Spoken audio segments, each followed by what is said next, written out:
भाई अगर आपने इस वीडियो का थंबनेल देख के इस पे क्लिक किया है तो उसका मतलब डेफिनेटली आपने शार्क टैंक इंडिया के बारे में तो सुना ही होगा। सुना क्या, देखा भी होगा। अश्नीर ग्रोवर को तो आप जानते ही होंगे, बहुत सारे रील्स उनको देखते होंगे दिन में 50 बार। तो दोस्तों आपके उनमें एक सवाल तो जरूर आया होगा कि इस शो में स्टार्टअप के जरिए इक्विटी कैसे मिलती है इन्वेस्टर्स के द्वारा। ये बहुत ही कम लोग समझ पाते हैं, पर अगर आप इस वीडियो को पूरा देखेंगे तो हम यकीन के साथ कह सकते हैं कि आप शार्क टैंक के इक्विटी फंड कॉन्सेप्ट को एकदम अच्छे से समझ जाएंगे दोस्तों। इसके अलावा हम आपको ये भी बताएंगे कि शार्क टैंक में स्टार्टअप कंपनी की वैल्यूएशंस करोड़ों में कैसे हो जाती है भाई साहब। तो चलिए शुरू करते हैं वीडियो। शार्क टैंक एक रियलिटी शो है दोस्तों, जिसमें एंटरप्रेन्योर्स इन्वेस्टर्स के सामने अपने स्टार्टअप को प्रेजेंट करते बताते हैं ये हमारी चीज है, और फंड मांगते हैं कि हमारे पास फंड की कमी है, बस अगर आप हमारी थोड़ी सी मदद कर दें तो हम अपने बिजनेस में ये ग्रोथ करके दिखा सकते हैं। अब जो सामने बैठे लोग हैं ना, उनको ये एंटरप्रेन्योर्स बस इतना विश्वास दिला दे कि भाई साहब हमारे आइडिया में और हमारे प्रोडक्ट में दम है, आप हमें अपना पैसा दीजिए, इन्वेस्ट कीजिए और हम आगे बढ़ेंगे। अगर ये इन्वेस्टर्स को ऐसा लगता है कि इनके प्रोडक्ट में दम है, अगर इनको बूस्ट हमने दे दिया, पैसा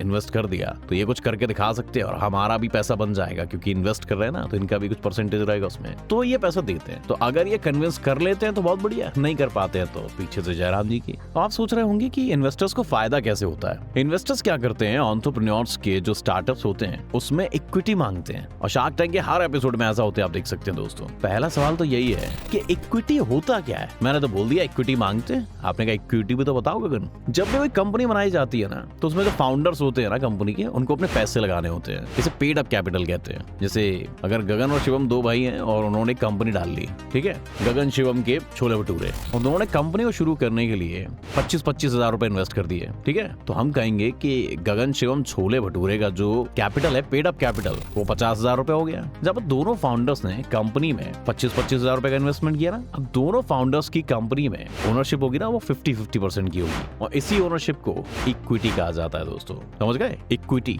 इक्वल से आपको लग रहा होगा कुछ, दोनों की इक्वल पार्टनरशिप इक्विटी हो गई, यानी दोनों पार्टनर्स गगन और शिवम, गगन शिवम छोले भटूरे प्राइवेट लिमिटेड में 50% की इक्विटी शेयर करते हैं। कंपनी की इक्विटी यानी ओनरशिप छोटे छोटे हिस्सों में डिवाइड हो जाती है भाई साहब, जिसे हम दोस्तों शेयर्स कहते हैं। समझ गए आप। अब कंपनी की ओनरशिप यानी इक्विटी लेने के लिए इन्वेस्टर्स को क्या करना होता है, कंपनी के शेयर्स खरीदने होते हैं। एग्जाम्पल के तौर पर गगन और शिवम ने 25-25 हजार रुपए कंपनी शुरू करने के लिए इन्वेस्ट करी थे। इसके बदले दोनों फाउंडर्स को कंपनी के शेयर्स भी मिलेंगे। नॉर्मली जब कंपनी शुरू होती है ना, तो उसकी एक शेयर की प्राइस 10 रुपए रखी जाती है, इसीलिए दोनों फाउंडर्स को उनके 25-25 हजार रुपए के इन्वेस्टमेंट के बदले कंपनी के 2,500 रुपए के शेयर्स होंगे, क्योंकि 25 हजार का इन्वेस्टमेंट किया ना, 10 रुपए का अपन शेयर रख रहे हैं, तो 2,500 शेयर हो गए। समझ गए। और जो शेयर्स की वैल्यू है ना 2,500, इनकी जो वैल्यू होगी लगाए हुए पैसों के बराबर होगी, यानी 25,000। यानी 2,500 शेयर्स का अगर 10 रुपीज में मल्टीप्लाई करें तो हो गया ना 25,000। तो दोनों फाउंडर्स को उनके 25-25 हजार रुपए के बदले उनकी कंपनी के शेयर्स मिल जाएंगे, और कंपनी के पास टोटल दोनों के गगन और शिवम के कितने हो गए, 50,000 रुपए। दोस्तों यहाँ तो मैंने गगन शिवम छोले भटूरे की दुकान खोली है, लेकिन यही सेम कॉन्सेप्ट अप्लाई होता है टाटा, बिरला, अंबानी, अडानी, जाने कहाँ का। ठीक है, तो अपने श्रवण यंत्रों को बिल्कुल मेरे मुखार बिंदु के केंद्रित रखिएगा। दोस्तों हमारे वाले एग्जाम्पल में दोनों जो फाउंडर्स हैं अपने बिजनेस को 50,000 रुपए से शुरू करके आगे बढ़ेंगे, और जब उन्हें और फंड की जरूरत होगी तो वो क्या करेंगे, इन्वेस्टर्स के पास जाएंगे।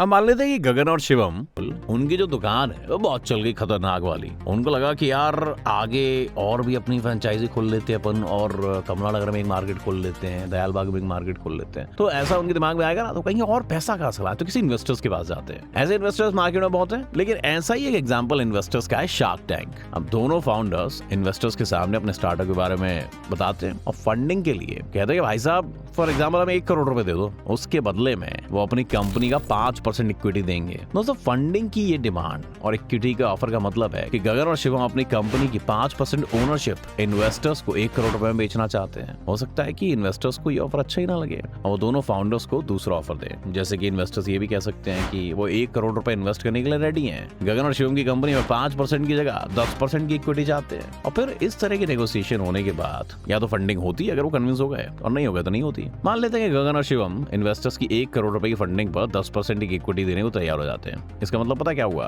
कि इन्वेस्टर्स 1 करोड़ रुपए गगन और शिवम की कंपनी गगन शिवम छोले भटूरे प्राइवेट लिमिटेड उसको दे देंगे, और उसके बदले में उन्हें गगन शिवम छोले भटूरे प्राइवेट लिमिटेड की 10% ओनरशिप की इक्विटी मिल जाएगी। समझ गए। इन्वेस्टर्स अक्सर कंपनी के वैल्यूएशन के बारे में बात करते हैं, और हम कंपनी के वैल्यूएशन को उसकी फंडिंग के अमाउंट से और इक्विटी से आसानी से कैलकुलेट कर सकते हैं। कंपनी के वैल्यूएशन को कैलकुलेट करने का फॉर्मूला होता है valuation is equal to amount of funding divided by percent of equity. जैसे कि हमारे एग्जांपल में गगन और शिवम ने सबसे पहले 1 करोड़ रुपए की फंडिंग पर 5% इक्विटी का ऑफर दिया था। इस तरह गगन और शिवम के हिसाब से उनकी कंपनी का जो वैल्यूएशन है वो हो जाएगा valuation is equal to amount of funding यानी 1 करोड़ रुपए divided by percent of equity यानी 5% जो कि 20 करोड़ रुपए हो जाएगा। इसका मतलब पता क्या हुआ कि गगन और शिवम अपनी पूरी कंपनी की वैल्यू को 20 करोड़ रुपए बता रहे हैं, जिसका 5% वो इन्वेस्टर्स को देके उसके बदले 1 करोड़ रुपए की फंडिंग देना चाहते हैं। पर इन्वेस्टर्स ने गगन और शिवम को दूसरा ऑफर दिया जिसमें इन्वेस्टर्स ने कहा कि 1 करोड़ की फंडिंग पर 5% की जगह 10% की इक्विटी हमें दे दो। इस तरह इन्वेस्टर्स के हिसाब से अभिषेक और राहुल की कंपनी का वैल्यूएशन हो जाएगा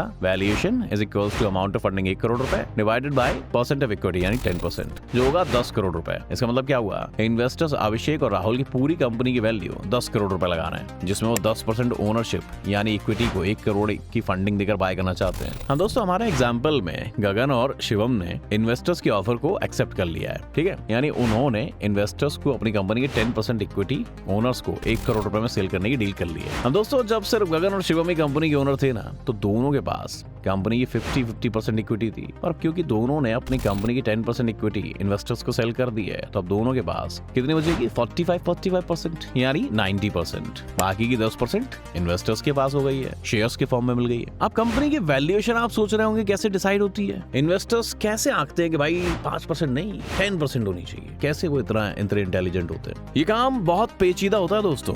हो सकता है कि इन्वेस्टर के लिए एक बिजनेस बहुत वैल्यूएबल हो और दूसरे के लिए बिजनेस की वैल्यू बिल्कुल भी ना हो। आमतौर पर इन्वेस्टर्स ज्यादातर स्टार्टअप्स की वैल्यू कई तरह के फाइनेंशियल नंबर्स के मल्टीपल से डिसाइड करते हैं। अक्सर स्टार्टअप शुरू में प्रॉफिट नहीं बना पाते हैं, और ऐसे स्टेज में इन्वेस्टर्स स्टार्टअप की वैल्यू को उसके रेवेन्यू से मल्टीप्लाई करते हैं, जो आमतौर पर 2 से 5 के मल्टीपल में होता है दोस्तों, पर कई बार ये से कहीं ज्यादा भी हो सकता है। फॉर एग्जाम्पल, एक स्टार्टअप है ABC प्राइवेट लिमिटेड, वो 2 करोड़ का रेवेन्यू बना रहा है। अब इन्वेस्टर्स इस स्टार्टअप को रेवेन्यू का 3 गुना मल्टीपल वैल्यूएशन दे रहे हैं, तो ABC प्राइवेट लिमिटेड का जो टोटल वैल्यूएशन हो जाएगा 3 टाइम ऑफ द रेवेन्यू, यानी कि 2 करोड़ रुपीस इंटू 3 यानी 6 करोड़ रुपीस। यानी कि क्या है मतलब, इन्वेस्टर्स 2 करोड़ रेवेन्यू बनाने वाली कंपनी को पूरा बाय करने के लिए 6 करोड़ रुपए देने के लिए तैयार है। पर इन्वेस्टर पूरी कंपनी नहीं है, बल्कि उसका कुछ % हिस्सा ही बाय करते हैं। उसका प्राइस वो इसी टोटल वैल्यूएशन के हिसाब से लगा लेते हैं। जैसे कि अगर इन्वेस्टर ABC प्राइवेट लिमिटेड में 10% इक्विटी बाय करते हैं, तो वो उसके लिए 60 लाख रुपए देने को तैयार हो जाते हैं, क्योंकि उन्होंने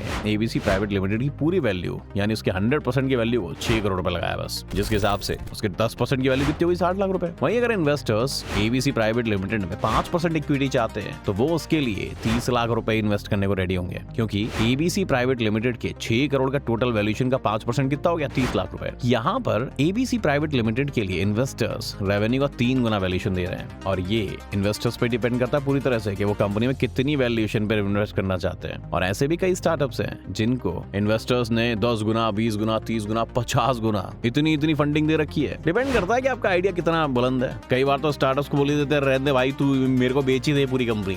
उनको इतना रेवोल्यूशनरी लगता है, आइडिया पसंद आ जाता है, या उनको लगता है कि स्टार्टअप मेरा कॉम्पिटिटर बन सकता है। तो दोस्तों ये सवाल मेरे मन में भी था, और बहुत टाइम बाद मैंने इसका जवाब खोजा, तो सोचा क्यों ना आपको भी इसका जवाब बताया जाए। और दोस्तों अगर आपको कुछ मेरे वीडियो सीखने को मिला है तो मेरे चैनल को जरूर सब्सक्राइब करें। Stay tuned.